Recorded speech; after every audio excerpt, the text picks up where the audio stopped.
Podcast Vidcast Christmas edition, indistinguishable from the normal edition other than the fact that we're recording it near Christmas and I might ask some Christmas-related questions. I'm here with the usual cast and crew, that is to say Paul Younger. Hello, Paul. Hello, Merry Christmas, one and all. And also Tim MacDonald. Hello, Tim. Hello. Oh, I was thinking about get a bar humbug there, but back to you seem quite cheerful. I thought you were expecting that, which is why I didn't do it. I don't play any stereotypes. That's why I've stopped saying Batman every podcast as well. Except this one, obviously. You had a good run though, actually. A very good run where you did not say Batman. Yeah, about 80 episodes. The question I really want to ask you, Tim, is are you getting a new PC for Christmas? I seriously doubt that. Oh, it's disappointing. I wish. Paul, are you getting me a new PC for Christmas? I seriously doubt that.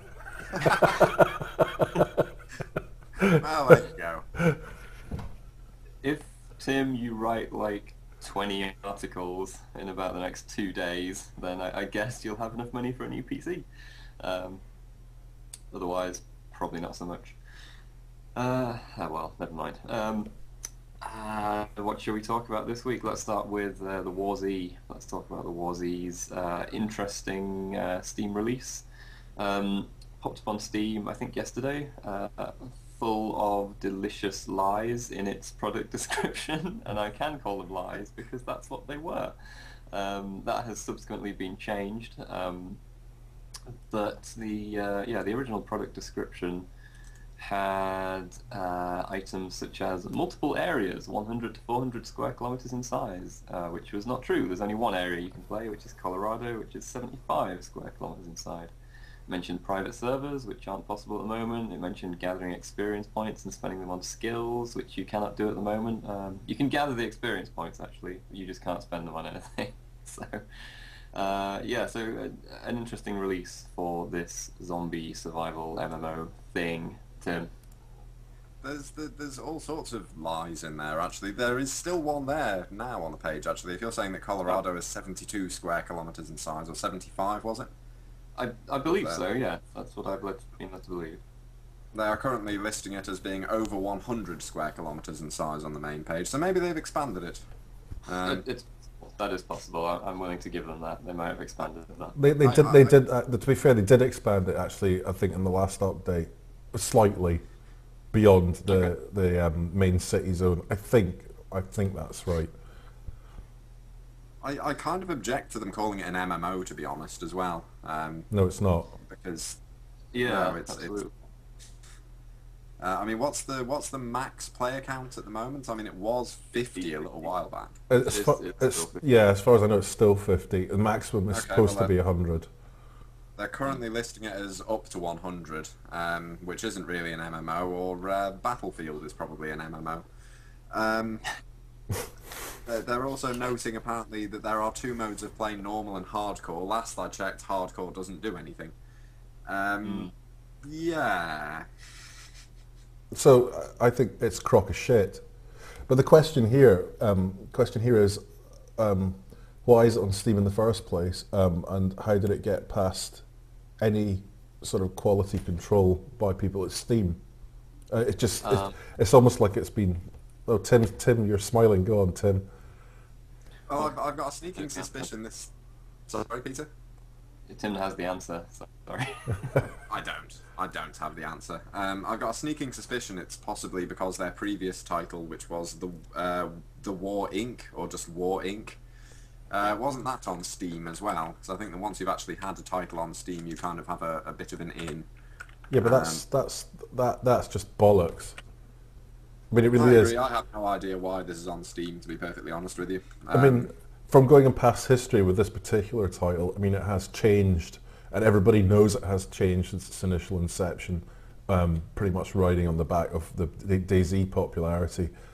This should have been looked at properly by somebody at Steam before putting it up, and actually someone should have been checking over the so-called factual information that was put up. And quite rightly so, that effectively the community's weighed in and put the boot in on this. I mean, as soon as it was up yesterday, basically the Steam forum group just went apeshit saying, don't spend your money on this. This is all bollocks. You're wasting your time. I mean, the thing is, it could be a good game. We have no idea, but all three of us have played it, and all three of us have going, oh, look, there's still quite a lot of work to do on this. And to actually see it come up on Steam is a little bit concerning, and it must be really pissing off for people that are trying to get their titles on Steam to see something like this come up. Yeah, this is the sort of thing that frankly should have gone through Greenlight to begin with, and shouldn't be on Steam at the moment. I mean, there are games on Steam right now that aren't finished, things like Don't Starve, Towns, but those very clearly note that they aren't finished. The one thing that's actually upsetting me more than anything at the moment is that this has been, I think, the top seller on Steam for the past, well, ever since it came out, which is just kind of horrifying. I'm kind of wondering how many of those people might try and get refunds or be entitled to refunds. Or... Do you know what? Good luck with that, because by all accounts, refunds are not going to be forthcoming, based on what I've been reading. But, I mean, I'm not going to take anything that people say on an official forum or a bunch of forums as fact. But I do understand in a way that there is basically kind of like a no refund policy or something on this one. Tim? If you're in the UK, you should be able to get away with it. So if I recall correctly, UK law, which overrides any Steam terms of service and has been tested on Steam once or twice before. I think the one I saw was one of the Worms games. Someone bought it, decided it was shit, said so to Steam support and demanded a refund. They said they didn't give refunds, and he pointed the appropriate UK law at them, and they gave him a refund. That's something to do with digital goods. It's you've got 7 days essentially to return it. That wasn't you, Peter, was it? No, although I do find the Worms games to be pretty shit. There you go. Yeah, I mean, there are a lot of rumours about this game flying around, as you say, Paul, on kind of unofficial capacity on forums and stuff. What we do know for sure is that it went up with a completely incorrect description. It has no real mention, even now, of the fact that it's basically, I mean, they're calling it a beta. Well, no, they're calling it a foundation release now, but essentially it's a beta, and realistically it's an alpha, if it's still the same as when we played it. Yeah, and that's kind of not really acceptable. I mean, as you say, when we played it, it was kind of whimsical fun, the fact that when you approached water, you just kind of stopped at an invisible wall without being able to swim in it, and when you fell 2 inches off a cliff, you lost half your health and, like, broke your ankles or whatever, and bits and pieces like that were forgivable, because at the time I thought, okay, this has got a few more months, at least, to cook, before it has a release. But now apparently it has one, and does not seem to be that forthcoming about the state of the game. I don't know, since they think it's worthy of a release, maybe we should review it, because I know that it wouldn't be getting a particularly high score. Do you know what? That's a good point, actually, because we talk about this a lot. I mean, especially when we've been doing the awards that are running just now, is what qualifies as actually being released and what should be included in our reviews or whatever. And you're absolutely right. If they're taking money for this and it is actually on release, then yeah, god damn it should be reviewed just like every other title that is up there. So yeah, valid point. Peter, let's review this bastard. Review the hell. Have I just given myself more work to do? That's unfortunate. Oh well. Yeah. Well, no. I think we should look into that, because when it's up on like the site, the game's own site, and it's clearly like, okay, pay for early alpha access. That's one thing. But once you're on Steam, that you kind of and aren't. Because Tim, what does Don't Starve say on there? If you can bring it up, or if you know, I assume it kind of says this is early beta access or something along those lines. I'll just fill time while you look for that. It says, it specifically says pre-purchase Don't Starve. Pre-purchase now and gain instant access to the beta on Steam. Available late March 2013. Well, fair enough. See that? Right, that seems perfectly reasonable. It's very upfront. It's the right way of going about it. That's all good. But yeah, it seems a little on the dubious side. And yeah, it is well known at this stage. I think that the things that they were saying about it about War Z having been in development for a couple of years are looking a little bit dubious, with things like the backdating their Facebook page to like July 2011, pretending that it's been there for a while. People have pulled up various forum posts from recent times where it kind of seems like this is a much newer game than it might have been suggested. Yeah, I think the problem with this as well is that the more that people discuss it and the more that they get involved in it, the bigger the lie seems to get. You know what I mean? It's like the hole is getting deeper and deeper and deeper as the weeks go on. And I think, I don't want to slag them off or be unfair or be horrible about it or whatever, because the game could have potential and it could be quite good. I think it's just the way they've gone about doing certain things that have come across as maybe being a little bit underhanded. And you know what the communities are like. Anyone that follows a community in depth, you know, they'll pick up on the slightest thing and they'll take you to task on it. And I think that's been their main problem. They haven't been able to manage their community properly or give the correct information to the community properly so that everybody understands exactly what's going on. And especially people who've you know, bought into it already or have done through their own site. You know, updates have been really slow. You know, stuff's just not been getting updated, and deadlines that they'd set themselves have slipped. And you know, you just don't do that. Don't ever give. I mean, that's Blizzard. That's what they say. It's done when it's done, or id. You know, it's done when it's done. You know, don't say this is coming and such, because the community will just rip you to shit. Indeed, as the Steam community currently appears to be doing to this release. And it's not that that we have, well, certainly I don't anyway, speaking for myself, I don't have a problem with another like zombie-based survival game coming out, you know, especially if it's going to iterate on DayZ or do some slightly different things or make some improvements. But I mean, really, it's when we played it, it hadn't, other than the fact that it had a nice server browser in it and a slightly more friendly user interface, which I'm sure the DayZ standalone version will pretty much guarantee that will also have a nicer way to play the game, since it will no longer be a mod, it will be an actual standalone release. Yeah, I mean, like I say, it does have potential, and it could actually be a pretty good game. I just think the way they've gone about this is wrong, and whether they're actually trying to really push this hard before DayZ comes out to try and get as many people parting with money now before the sort of final DayZ retail release comes out, it kind of smells a little bit of that. You know, get people pulled right in, get them to part with their money. They'll play it for a bit and then maybe go off to DayZ, and then while they're playing the War Z, they're just going to keep trying adding more and more and more to it to keep people playing it. And I don't know, the timing just seems really rushed. It just, so I mean, it's the 20th, 18th of December or something. You know, put it up now. It just seems a little bit odd for a game that hasn't been completed and probably not completely stable, and nobody wants to be doing any support on that over Christmas.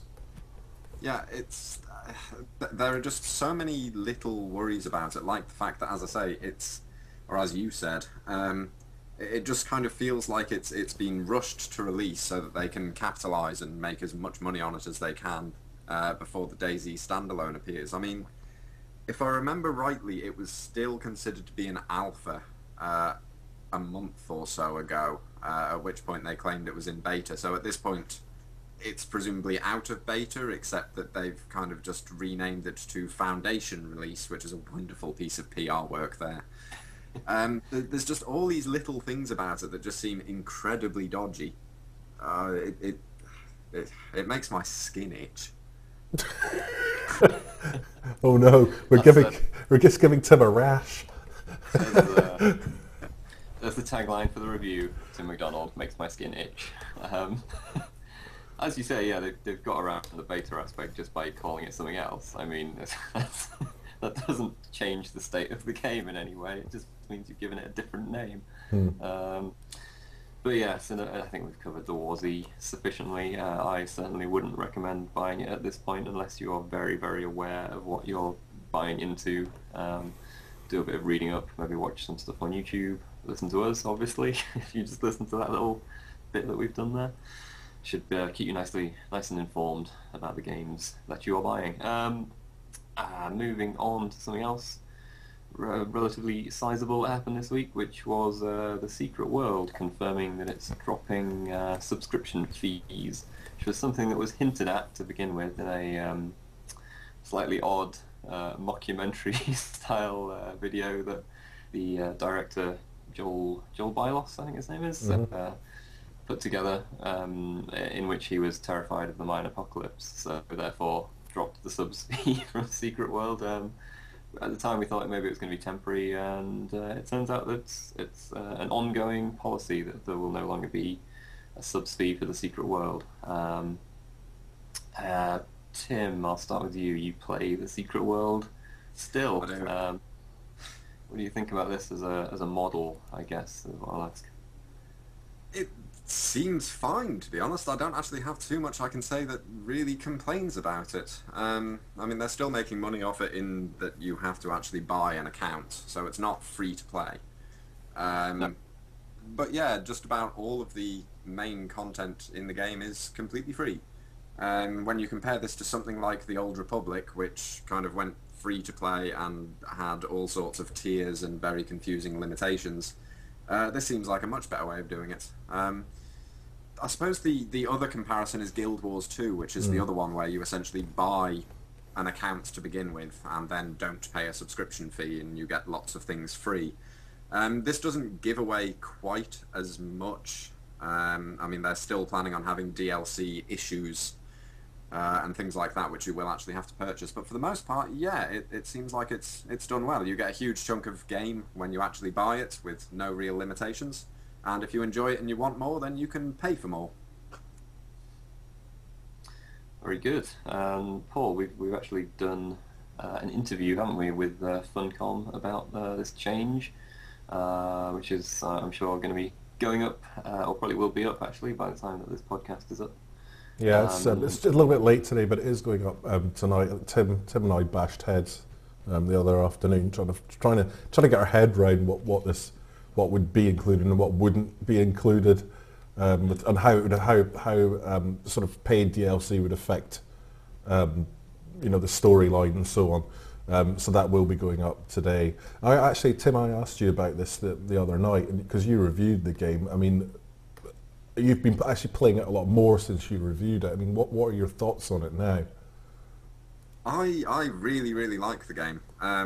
It is, despite the score, and I think that the score is perfectly fair, because I gave it a 7 out of 10 when it came out, which is a pretty good score. It was fairly flawed, but it had a lot going for it. Even now, I'd say it's probably my favourite MMO that's out there at the moment. It's still got quite a lot of flaws, but for a particular sort of player, it's basically everything I want. I really, really like it. Is it really everything you want, though, Tim? The rainbow unicorn? Do you still not want that? Is it everything? Everything I want is perhaps going a little bit far, yeah. But for the most part, it's a really well-written MMO. It's got some interesting and unique mechanics. It's the sort of game where you get out what you put into it. I mean, I'm planning on writing an article kind of talking about it in a bit more detail over the next couple of days. But yeah, it's the sort of thing, if you're the sort of person who uses walkthroughs, who goes onto forums and kind of looks at the cookie-cutter character builds, you probably won't get that much out of it. But on the other hand, if you actually like to experiment and explore and have just kind of put a lot of time, a bit of effort into it, then there's really a lot there to like. So and it's incredibly well written. You have been putting a lot of effort into it, so why don't you tell the listeners and viewers exactly what you were doing last night in the Secret World? My friend and I were stalking someone. Yeah, and what were you doing exactly?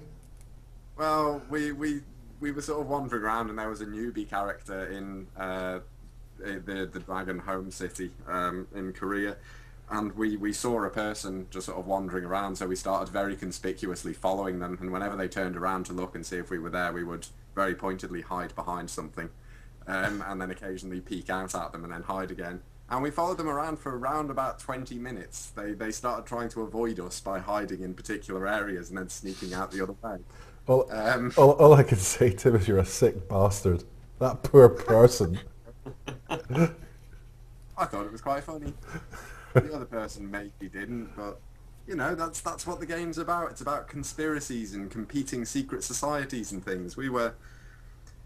I hesitate to use the word, but Yes. yeah. Say it. If I'm cornered by GMs, I'll claim I was role playing. I can't believe I actually heard you say that. I was role-playing an MMO. Tim McDonald, 2012. So what purpose did the stalking serve for your Illuminati or whatever guild, Tim? What was the role-playing purpose behind it? I want to know the full story. There wasn't one. I was just quite enjoying disturbing the player. To be fair, quite a lot of time. And I spent about 3 or 4 hours this afternoon hanging around in Kingsmouth Town, which is the first zone in the game. Obviously, at the moment there's a huge influx of new players. And I just hung around there answering questions for a while and helping people out more than anything. Actually, Tim, can I just ask you quickly, now that it has gone with this new subs model, have you noticed a huge increase in population? Yes. Agartha, the travel hub, is still fairly busy, but yeah, if you go into sort of the starting area of Kingsmouth Town, then yes, there's a lot of new players there, and there's quite a lot of people who kind of played it for their first free month and then stopped playing and are now just coming back to it and starting new characters. But yeah, there are a lot more players in the early zones than there were a month ago. Good stuff. All right. Well, it seems to, in the short term at least, it seems like it's got them an influx of players, which is quite good. If it's a good MMO, it deserves to if it's doing something different, it deserves to stick around, I would say. Okay, this next story is quite a confusing one, and I almost hesitate to embark on it because it involves licensing ownership. I'll just try and do it chronologically. Okay, the German publisher Bitcomposer, look guys, come on. Oh man, see, if you're on the audio, you can't see Tim whipping out a pillow and pretending to hang himself. I don't care, I'm ploughing on. Alright, the German publisher Bitcomposer last week said they had bought the rights to S.T.A.L.K.E.R, the S.T.A.L.K.E.R series. They seem very confident that they had full rights to the S.T.A.L.K.E.R series. A couple of days after that, or a day after that, GSC World, the people who made the other S.T.A.L.K.E.R games, Call of Pripyat and all those other good ones, said, no, actually, you don't. We remain the sole owner of the S.T.A.L.K.E.R license. Unpicking it a bit, it kind of seemed, because the S.T.A.L.K.E.R games are based on the S.T.A.L.K.E.R film, which is loosely based on a book called Roadside Picnic, written in the 70s. I'm sure everyone out there is fascinated and riveted by this and following it, so I'm going to carry on. And it seems as if the Bitcomposer have bought some kind of rights to the book Roadside Picnic, which is separate from the unicorn appeared on Tim's monitor. It is separate from, I'm not going to be put off, separate from the S.T.A.L.K.E.R film license, which GSC World have always said their games are based on, rather than the book. So who owns what? Who the fuck knows? I don't know. Bitcomposer and GSC World can fight amongst themselves. Bitcomposer might release some sort of game related to this book, Roadside Picnic, at some point, or they might not. I don't know. I've done my best to tell you about it. Maybe they'll release a game called S.T.A.K.E.R. You know, just to be S.T.A.K.E.R, yes. Yeah, based on Roadside Picnic. But the stake's going to be irradiated. That's going to be the problem, because it's going to be near Chernobyl, so it's going to be in a bad way. I kind of wish I hadn't even bothered with that. I might cut that out of the podcast. I don't know. No, it's staying in. It's staying in just for the unicorn, if anything else. I can stay in the visual version. Anyway, whatever. Moving on to games that actually currently exist and that we've been playing. Tell you what, should we start with Marvel Heroes, because I think we've all had a go with that one. A joint preview by Tim and myself is up on the site at the moment, if you can find it in amongst the myriad of reader award polls that we've got up there as well. The preview is there though. So yeah, this is I've just been talking too much. Someone else can say what this is. Paul, what's this game? Oh, thanks. Like, considering I didn't get in it, considering I didn't get to play it, but nearly as long as But you you didn't guys. play it. I did. No, I Oh, did. I did play it, but I didn't get okay. as much time as you guys got to play it. Yeah, but you Frustratingly know what enough. it is. You know what the game is. Yeah, it's okay. This is and I quote, the spiritual successor to Diablo 2, quoting David Brevik there from Gamescom. This is David Brevik, creator of Diablo and Diablo 2. This is his new ARPG, Marvel Heroes, which is being developed at Gazillion. So you kind of know what to expect with this, and I think you guys will agree with that. Yes. At some point in the preview, I said it's astonishingly glib to say so, but it is basically looking like it's going to be Diablo 2 with Marvel characters. That is pretty much the size of it. Tim, do you agree with that? Yeah, why not? Sure, whatever. Well, I can't believe it. The game looks fucking great. I'm sorry, but it does look excellent. Visually, it's excellent. It looks brilliant. I think it's really polished so far. It looks quite nice, except for the fact that the early areas, as noted in the preview, tend to be extraordinarily generic in terms of subways and thug-filled cities and construction sites and docks and... Where are the moon bases? Where's the goddamn savage land? Tim, you got to start somewhere. Undoubtedly later in the game. So yeah, I played it a bit as Black Panther, co-oping with Tim, who was playing primarily as Miss Marvel, I believe, and a little bit as someone else, a guy with some guns. You switched to briefly. I'm really good at Punisher, Marvel was he characters. Punisher? I did play as the Punisher. I briefly tried out Deadpool Yes, as well you for a said moment. interesting. But yes, I spent a bit of time with the Punisher as well. Yeah, you were playing as Black Panther, and if I recall correctly, you were part of the time role-playing that as Malcolm X. As Hang on, hang on. This isn't the same kind of role playing as what you were engaging in. Yeah. I was just pretending to be Malcolm X and making up spurious reasons why things were racially prejudiced against my character, such as the fact that your Miss Marvel's kind of charge move had a longer distance than Black Panther's. So when you were using that to get across the map, you were able to move faster than me, and I think that was an example of prejudice against Black Panther, quite frankly. God. I was quite astonished to see that. But yeah, no. One thing I actually Yeah. one thing I want to bring up about it is which you mentioned briefly in the preview, is about the costumes and customization. I mean, as you know, when you pick up like an item in the game, it's kind of like underneath your suit skin. Like, and one of the things that was so popular about the Diablo series was the fact that when you picked up an item, it immediately changed on your character and how your character looked. So it was a good drive to make you keep playing it and look for new gear. Obviously, that doesn't quite work in this. I mean, what are your thoughts on that? Do you think that could be a big drawback? No, go on, Tim. You've got something to say. I wouldn't think it would be a huge drawback. It is a bit of a shame, but I don't quite know how you deal with it, because with superheroes in the Marvel universe in particular, you know, the costume is part of it. That's a big part of the identity. I mean, characters do occasionally change costumes and get new ones and updates and so on, but you've always kind of got the iconic image of each superhero in your mind. I mean, you know what Spider-Man's suit looks like in your head.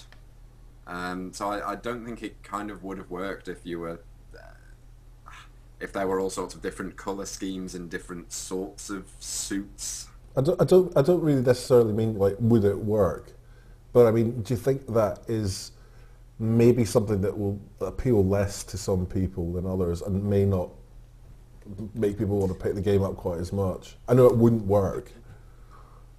Perhaps.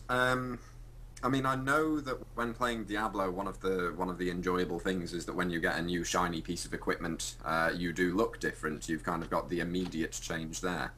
So yeah, it might annoy some people. I don't know. I'm not part of the Diablo community, as I've proven many times in the past. Ugh, such a noob. I think it would. I think it would bother the kind of loot fiends more than it's gonna bother people who are attracted to it for the Marvel license, because obviously the people who are playing it for the Marvel license want to see the costumes and the outfits, and they're going to be more interested in the fact that you can kind of switch to, I don't know, like the Punisher's classic outfit or the Hulk's retro 1950s outfit or whatever else they've got. There was one where the Hulk's like got a beard and this kind of Yeah. chain pirate necklace. I'm sure that's some storyline that he was in. So I mean, they've obviously got quite a lot of scope for bringing in unique costumes in that respect. Because obviously there's a massive history of Marvel comics that they can dig out for that. We obviously had the chance to play, have a look at every single character that is currently available in the beta and alpha test. And one thing I really like about it is the fact that if you want to change, you can just switch instantly. There's no logging out of the game, logging back in as a different character. You can do it on the spot. I mean, what do you think about that? I really like it. I think that's fundamentally great, and with the preponderance of waypoints around, you can immediately switch areas as well. So if you suddenly decide that you want to play as Deadpool for a bit, but he's 20 levels below your main, you can swap to Deadpool and then teleport to an easier area, and you're going. There's no logging out, faffing about. You don't need to use a stash to swap items between characters because they've all got a shared inventory. It's really well handled. What about the fact that it is free to play? I mean, it's quite a big deal because it is, as far as I'm concerned, I think the sort of production value on it is pretty high for a free to play title. I mean, do you think more people are going to pick this up and play it because it is free? You think it's? I would think so, considering the Marvel license. I think there'll be quite a few people who are Marvel fans who don't necessarily play a lot of games, who will be willing to just give this a whirl on the sheer strength of the license. And I think that going free to play might have been quite a smart move for them in that respect. Yeah, and it's not 100% clear right now what kind of things are going to be in the store, because I think we had access to the costumes, which it also seems you're going to be able to craft sort of by gathering stuff in game as well. Although that was a bit strange in the beta we played, because I think you still had to buy the outfit rather than. Because I don't know, Tim. I had all the bits of equipment it said were necessary for crafting one of the costumes, but it would still say. I can't remember the terminology it used, but essentially I still had to buy one. But I don't know. It sort of seems like in the full game you will be able to make them by gathering stuff up through play. So yeah, they're obviously. Go on. It was sorry. I was going to say yes. It was saying something along the lines of your outfit. The outfit needs to be in your costume closet before you can craft it. Essentially, you needed to have the outfit, or basically the pattern for it, before you could actually put the things together to make it. Although what I did like was that you could kind of infuse the outfits with different things. Like the one that I got for Miss Marvel when I made that gave me, I think it was double the chance of finding rarer items, which was quite nice. It looks like you can kind of tailor your particular costumes with some rather nice boosts. But yeah, it's really unclear how that's going to work and how a lot of the other free-to-play stuff is going to work. I don't know whether they're still figuring it out or whether we were just too stupid to work it out. Probably a bit of both. Was that where you got your Boots of Punch, the rare item drop? Oh, some of the item names were fantastic, weren't they? Boots of Punch was my favourite.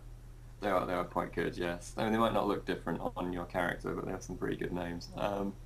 Yeah, I think the other thing that you could get in the store, or it appeared you'll be able to buy, was sort of like experience point boosts and stuff like that, which in a game that is either solo or cooperative, like no big deal at all, because there's no competitive element, people aren't going to get the edge on you other than they're going to level someone up quicker, but who cares, because then there's open areas where you can play co-op, so that's actually helpful, if anything.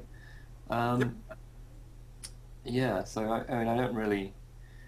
the only complaints I had against it are stuff that is obviously beta related, like balancing spawn rates and stuff like that, and things that bother me about action RPGs in general, in that I find that they get repetitive pretty damn quickly, but a lot of the people that play them seem to love that aspect, so while that's a negative for me, kind of seems like a positive for a lot of people. So hey, can't say anything against that really.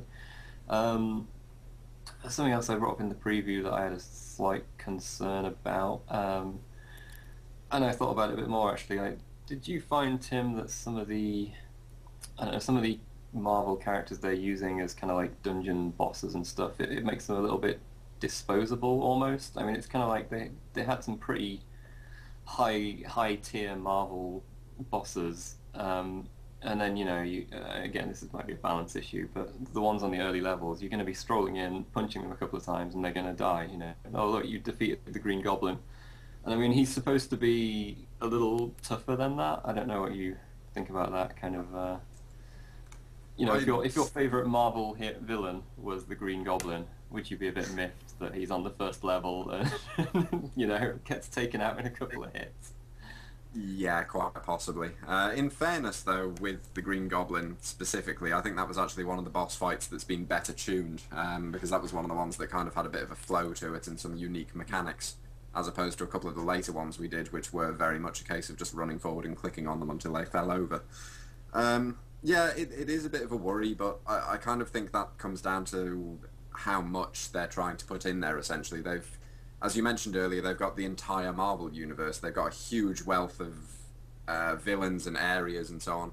And they're probably just trying to put as many in as they can, for recognition's sake as much as anything. And I do think, again, with Green Goblin specifically, that it's probably quite nice having someone who is so recognisable right at the start. As opposed to having sort of a second or third string villain that nobody's ever heard of. Sure. But yeah, with the amount of villains that they have, I think they can kind of get away with doing this, if only because they're not likely to run out. And you never know, he might turn up again later on anyway. Yeah, he never really died. He flew off at the end just when you got the last hit in, and he just disappeared. Even though you get probably some Green Goblin-y type loot.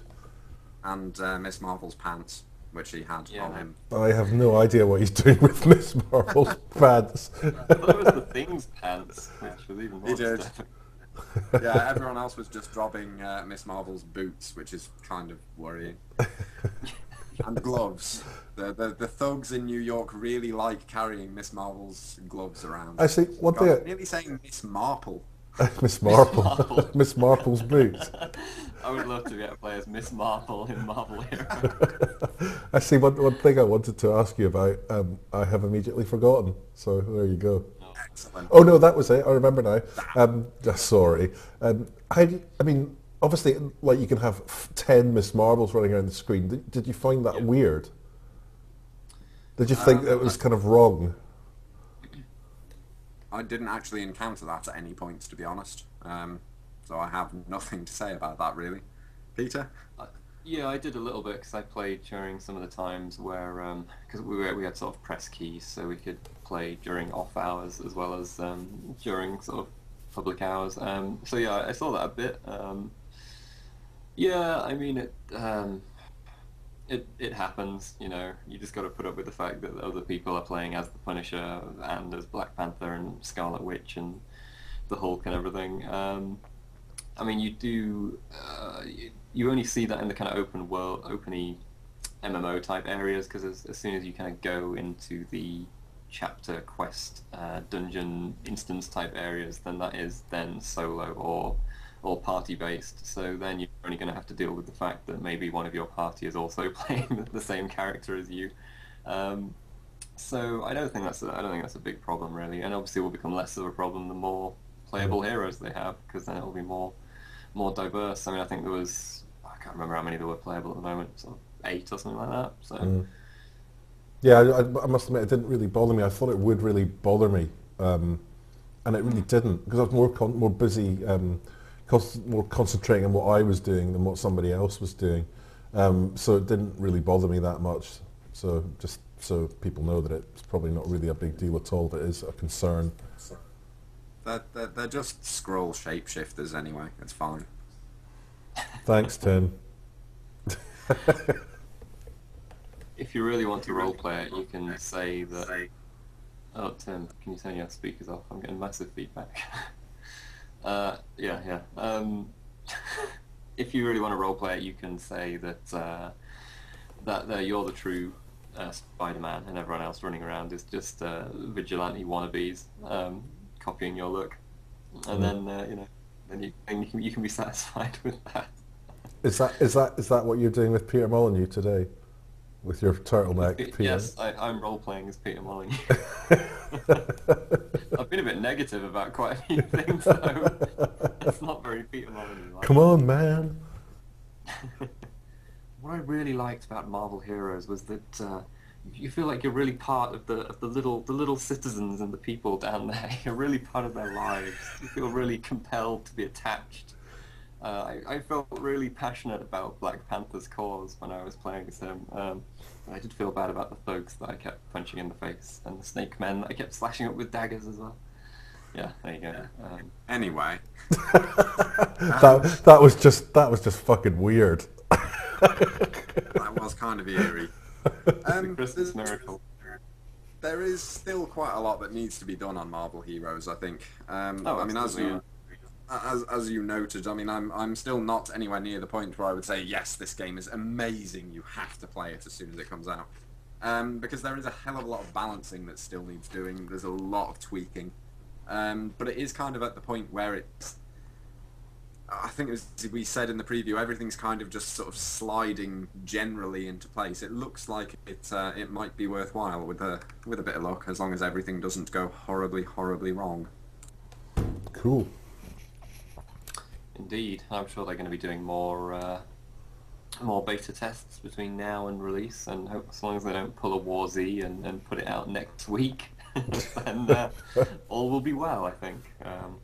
And hey, it's going to be free to play, so you'll be able to just pick it up and give it a go. And if you think it's a load of old knob, then you can stop playing it. What else have we been playing this week? I've in an action RPG mold, I've been playing more of Drox Operative, the space-based RPG game, whose mechanic I really like. Actually, it's kind of providing a bit more interest for a player like me, who I've already said I find them a bit repetitive generally when they have a sort of linear progress through sort of quests and chapters. It has a much more open approach. You hop around the various sectors of space, in which there are various races who've already kind of populated and colonized some of the planets. And yeah, you play as sort of kind of a representative of a shady underground group who are trying to manipulate the different factions against one another. So as well as doing the usual action RPG stuff, blowing up roaming pirate vessels and upgrading your ship with bits of loot, which in this case take the form of different shields and better thrusters and better weapons and escape pods and things like that, and trading them with the planets. You're also playing this other kind of meta strategy game where you're trying to make sure you are either maintaining the power balance in the universe or shifting it somewhat. There's different ways to win. You can either get a military victory, a sort of economic one based on fear, where you're just kind of terrorizing everyone, one where you're a legend because you're helping out so many people. And basically, yeah, the dynamic faction interrelationship plays really well to this, because sometimes you'll find that two who you're allied with will suddenly declare war upon each other and screw up your best laid plans of keeping them friendly and winning through a kind of alliance victory. And yeah, it just adds a really innovative extra layer to the whole action RPG thing. So I am still going to review that at some point. That's probably going to be after Christmas now. I'm sure the person who gave me a review code is getting a bit antsy about that, but all this other stuff has come in recently, so I haven't been able to write that yet. But it's one to check out. I'd go. It's got a good demo actually. If you look up Drox Operative, go and find the demo, give it a go. It'll give you a vaguely good idea of what it's all about. It's very customizable as well. You can set the universe size and how many races are involved, and whether you're playing it hardcore and all that good stuff too. So yeah, I would give that one a look. Action RPG fans who want something a little bit extra layer of gameplay on top to innovate somewhat. It's good stuff. Tim, do you want to talk at all about Dunwall Trials? Maybe we already did on our Dishonored podcast, of course. We Still did. available. We kind of talked about Dunwall Trials a little bit in that, although you've played it a little bit now. as well, Hang so on, hang on. You say a little bit. It was an hour and a half. Yeah. It was an hour and a An hour and a half. half about Dunwall City Trials, No, Paul. but it was an hour and a half of Dishonored. You nutters. But not Dunwall City Trials, which is what we're talking about now. Yeah. Is it? You're such a bunch of spotty geeks. I don't know. Dishonored's great, Paul. I could talk about it. for Sorry, much well, longer. games journalists talking about games for a while is a bad thing, says person who runs games website. Yeah, I'll be quiet. Dunwall City Trials is the first piece of DLC for Dishonored, which is slightly disappointing insofar as most of the DLC promised for Dishonored is story-based, letting you play as particular other characters and explore different areas and learn different parts of the backstory, and that's not what this is. This is basically a bunch of standalone missions which test individual parts of your skills. You've got a couple of stealth missions, a couple of mobility missions, some combat ones, and some more puzzly intellectual ones. And yeah, it's kind of a mixed bag. Some of the levels are really, really good. Some of them not so much. For the most part, most of the combat ones are a little bit iffy. Things like whale oil drop in particular, where you just have huge barrels of whale oil being fired at you and you have to shoot them with a gun. It's like playing a light gun game, only without hilariously bad FMV or voice acting, so it's not Mad Dog McCree or House of the Dead, unfortunately. But some of the others really do manage to capture kind of what made Dishonored so good, particularly the stealth levels. What's that one called, Peter? Is it Mystery Target, something like that? I think it's Mystery Target or Mystery Foe or something like that. That's it. That's particularly good. That's quite a playable one as well. That basically puts you in an area with a group of NPCs, and one of them is your target, but you don't know who it is. You have to sneak around and find clues, first of all, which will point you towards your targets. They'll say things like, you're after a man, your target is wearing red, your target is wearing a helmet. And these just kind of point you towards it, and then you have to kill them without being seen, because if you get spotted and an alert is raised, your target will try and flee the level. And if you kill any innocents, you immediately fail. And the location of the clues change every single time. Your target changes every single time. So that's really replayable and really, really good. And it's probably the best of the levels, I think. Yeah, they all kind of test various different things. The main problem that I have, I suppose, is that Dishonored works well when it's combining the mechanics that you're using. And in this case, it really does just single them out, and some of the mechanics kind of don't work that well, and it highlights it a bit. Peter, would you agree with that?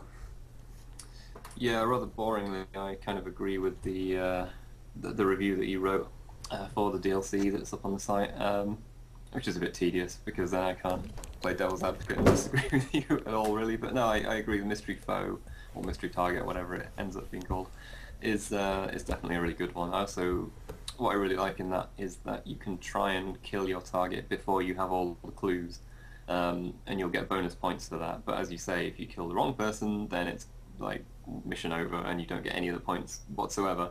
So it's kind of a gamble if you reckon you've been doing well, you've been sneaking around, no one's seen you. Do you go for the last clue and confirm the target and get fewer points, or do you, if you excuse the pun, have a stab at someone and possibly lose everything?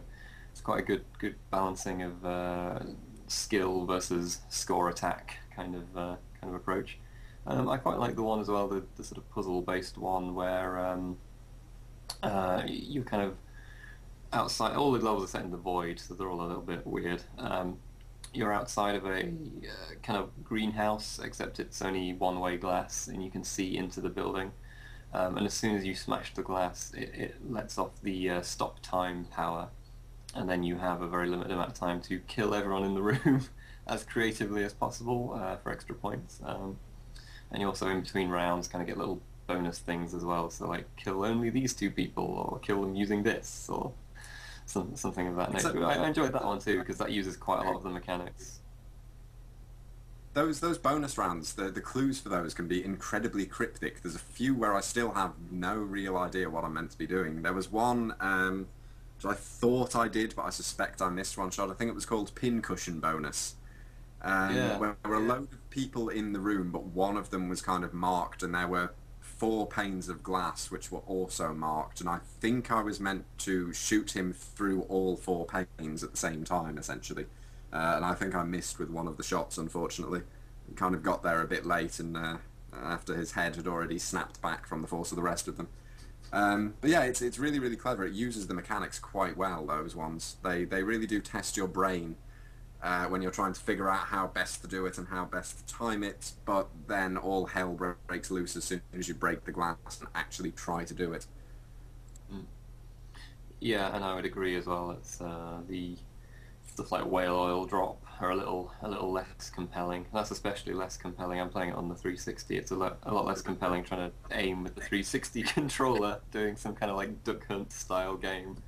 Because I have aim assist off, because aim assist is a slightly shameful gameplay mechanic. But yeah, that just makes it pretty damn hard and not that interesting, really. But yeah, I think. Go on. No, it's cool. I was about to close it off anyway, and it sounded like you were going to do the same thing, so go ahead.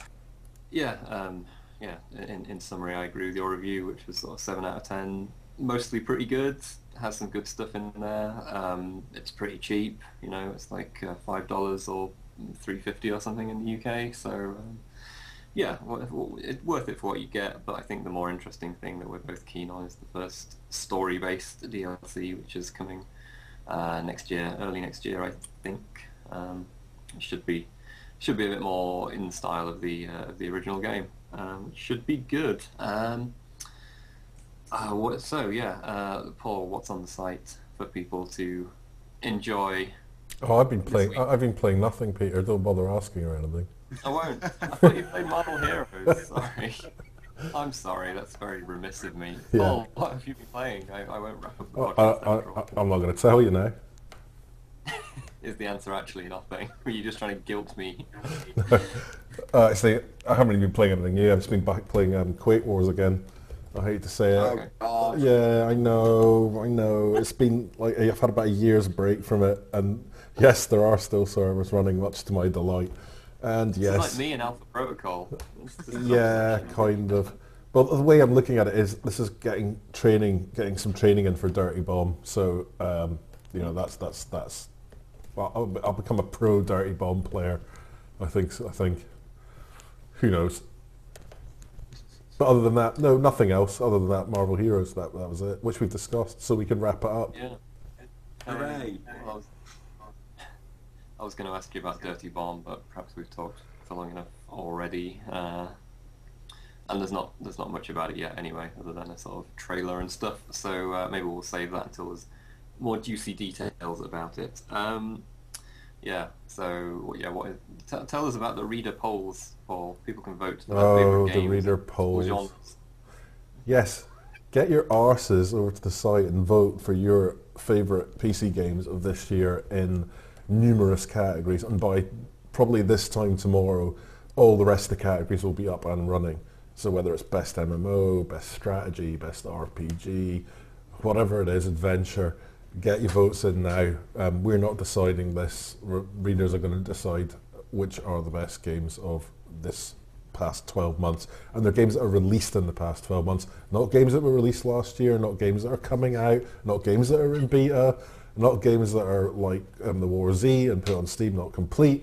These are games that have been released, and you can vote for them now. So get your backsides over to the site and do that and vote for your favourite games, because you're the ones going to decide.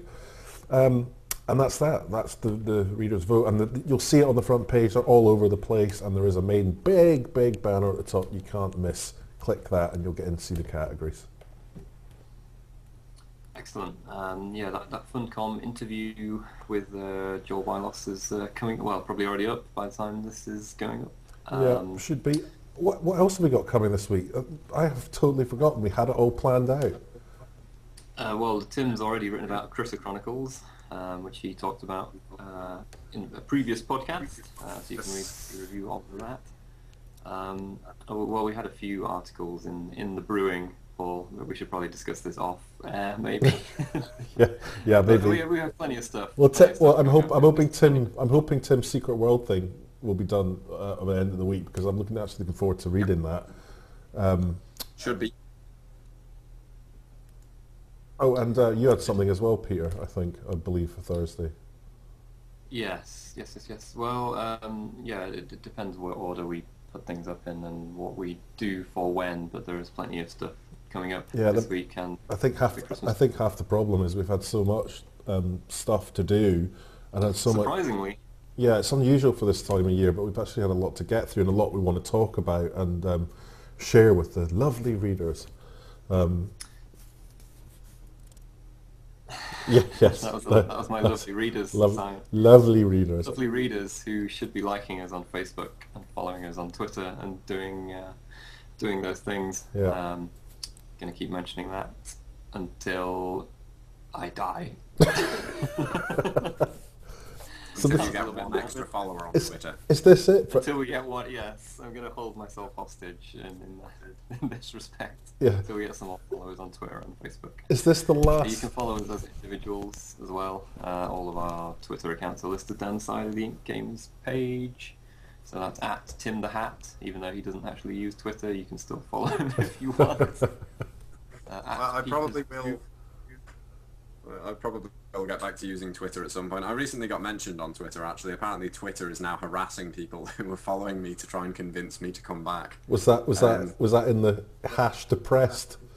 No, I got an email basically saying you were mentioned on Twitter, and it was Rob Zachney basically saying Twitter's now using the space where it normally tells me to add a profile image to tell me to beg Tim the Hat to come back to Twitter. So I might have to make a reappearance at some point soon, if only to prove that Twitter really doesn't know what's good for it. Yep, indeed. I'm at Pazuzu. Paul, you're at Rushter? No, I'm PS Younger, I think I am. Oh, okay, I apologise. Yep, at PS Younger, and of course at IncGamers is the one for the main site. So just remains to say Merry Christmas, everybody. Hey, hang on. Is this the last show before Christmas, or is it last end of the year? Is this the last show? Yes. Yep. No more shows this year. Well, maybe one this year. Depends if we do one in the slightly dead week between Christmas and New Year, really. Well, let's see. It's probably the last of the year, I would imagine. It depends how fat I am and whether I can get off the sofa. Well, fatter than I already am, but. There we go. That's a cliffhanger then. This is either the penultimate show of the year or the last show of the year. But either way, we'll see you again in 2013. Until then, goodbye. Merry Christmas. Bye. Merry Christmas.